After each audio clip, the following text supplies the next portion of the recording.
that I always think about what you were doing professionally before you became the world champion of public speaking, and you just said it's teaching. So my question is, how did your teaching experience contributed to winning the world champion?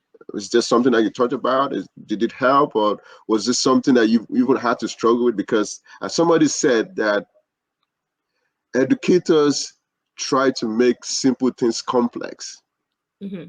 My mentor, actually, yeah, my mentor, John C. Maxwell, I just saw, he said that educators try to make the simple things complex, and they want you to be confused. If they are confused, they're happy because that means they thought.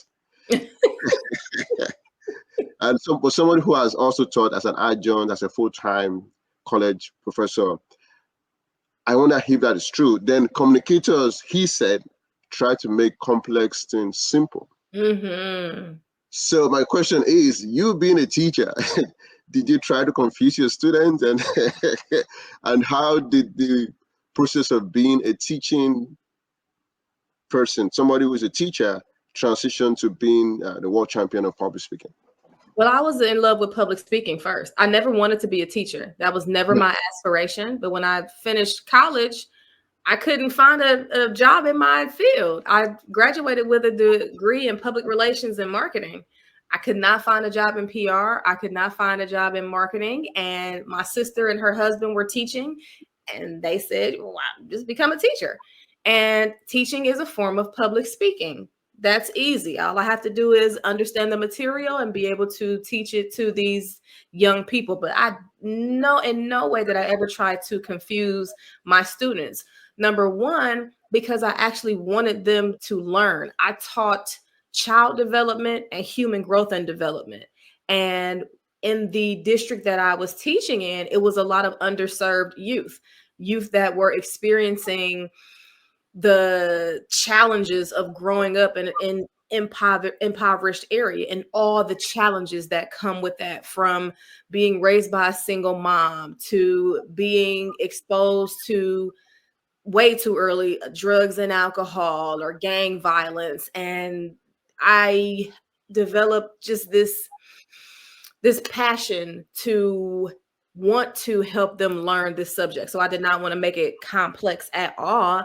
And some of the students were experiencing teen pregnancy, and not just the women, but the young men who are going to be fathers at 17. So to understand the development of your child and these ages and stages of this new little person that you're going to have, that was important to me. So I never tried to confuse them. I wanted to inspire them, encourage them, and make it fun and easy. Because teaching is a form of public speaking, I'm speaking every day. I had an audience of 180 students every single day.